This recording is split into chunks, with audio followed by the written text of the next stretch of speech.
اگلی آیت ہے ہمارے پاس قالو، تو کہنے لگے ادع لنا، ادعو دعا کیجئے لنا ہمارے لیے، ربا کا اپنے رب سے۔ یعنی ابھی ان سوالات پہ بھی ان کی تسلی نہیں ہوئی، بلکہ انہوں نے پھر کہا کہ آپ اپنے پروردگار سے ہمارے لیے دعا کیجئے۔ یعنی وہ مزید بحث و مباحثے میں پڑے ہوئے اور مزید ان چیزوں میں پڑے ہوئے تھے۔ آگے دیکھیے نیکسٹ آیت میں ہمارے پاس کیا ہے، یبین لنا، اب دیکھیں ان کا سوال، یبین لنا کہ وہ کھول کر بتائے ہمیں، ما لونہا کہ اس کا رنگ کیسا ہو۔ یعنی پہلے انہوں نے پوچھا کہ وہ گائے کیسی ہو، اب اگلا سوال یہ کیا کہ اس کا رنگ کیسا ہو۔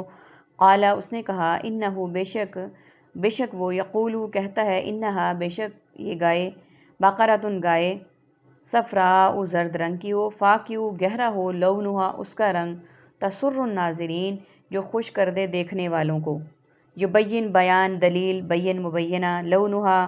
متلون مزاج، رنگین مزاج ہم لفظ بولتے ہیں۔ قالا یقولو قول، قائل مقولہ، صفراء صفراوی طبیعت، صفرا بیماری، صفرا جو ہے وہ بیماری کو کہتے ہیں، عام طور پہ اس کو یرکان یا ہیپاٹائٹس کے لیے صفرا لفظ بولا جاتا ہے، یعنی اس میں بھی پیلاہٹ ہو جاتی ہے تو یہ پیلا رنگ اس سے ہے۔ تسر سرور، مسرت اور مسرور ہے۔ الناظرین نظر، ناظرین اور منظر اور نظارہ سے ہے، یعنی کہ وہ ان کو خوش کر دے۔ یعنی پہلا سوال تھا گائے کیسی ہو، اب رنگ کے متعلق بحث شروع کر دی انہوں نے۔ قالو، تو وہ کہنے لگے، حضرت موسیٰ علیہ السلام نے فرمایا، قالوا ادع لنا ربک، وہ کہنے لگے کہ دعا کرو، انہوں نے کہا، یہودیوں نے کہا حضرت موسیٰ علیہ السلام سے، اپنے رب سے، یبین لنا کہ وہ واضح کر دے، لنا ہم پر، ما ہیا کہ وہ کیسی ہو، ان البقرہ بے شک بہت سی گائے، تشابہ مشتبہ ہو گئی ہم پہ، یعنی کہ ریزمبل کرنے لگیں ایک دوسرے سے، تشابہ متشابہ، مشابہت مشتبہ افراد ملتا جلتا، علینا ہم پر، وَإِنَّا اور بے شک، انشاء اللہ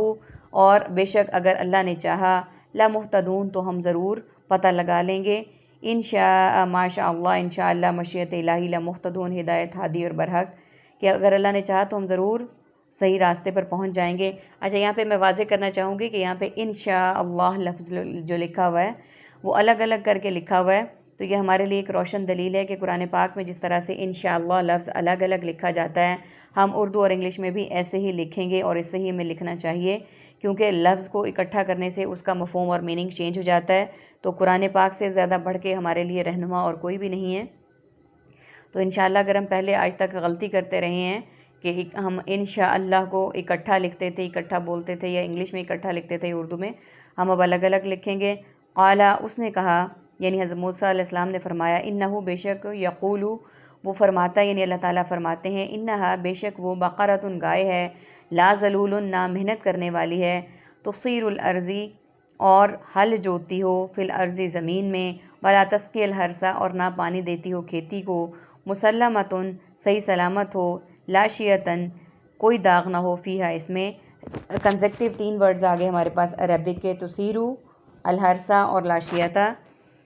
ذلولو، لا ذلولو جو لفظ ہم نے پڑھا، ذلولو ذلت اور ذلیل سے، الارض ارض سما، ارض اراضی، تسکی ساکی نماز استسقا، مسلمۃ صحیح سلامت، سالم، فیہا فی الحال، فی الفور یا فی الحقیقت، یہ ان سے ورڈ سے ہیں۔ اور اس میں یہ دیکھیں کہ اس نے کہا کہ بے شک وہ فرماتا ہے کہ وہ گائے محنت نہ کرنے والی ہو، یعنی جو نہ ہل جوتی ہو اور نہ ہی پانی دیتی ہو، یعنی کہ نہ تو وہ ہل میں جوتی ہو، کوئی محنت والا کام کیا ہو، اور نہ وہ کسی کنویں پر پانی نکالنے کے لیے استعمال ہو، کوئی محنت کا کام اس نے نہ کیا ہو، اور کھیتی باڑی کا کوئی کام نہ کیا ہو، بلکہ وہ بالکل بے عیب ہو، صحیح سلامت ہو، اور اس میں کوئی داغ نہ ہو۔ یعنی جب وہ بڑھتے جا رہے تھے سوالات میں، تو اللہ تعالیٰ بھی ان کے لیے ایک جو ہے، جب انہوں نے اس چیز کو معمہ بنا لیا، تو اللہ تعالیٰ ان کے ہر سوال کے جواب میں ان کو اسی طرح کا جواب دے رہے تھے جیسا کہ وہ چاہ رہے تھے۔ قالو، تو وہ کہنے لگے، الآن جیتا اب تو آیا، بالحق کی حق کے ساتھ، اب تو حق کے ساتھ آیا، یعنی اب تو نے سچی بات کی، یعنی اتنے ہمارے سوالات کے جواب دے دیے۔ فذبحوہا پس انہوں نے ذبح کیا اسے، فذبح ہوا ذبح خانہ ذبی، وما کادوا یفعلون اور نہ لگتا تھا کہ وہ کریں گے، یعنی یفعلون فعل فاعل مفعول اور افعال سے، کہ وہ ایسا کرنے والے نہیں تھے، بلکہ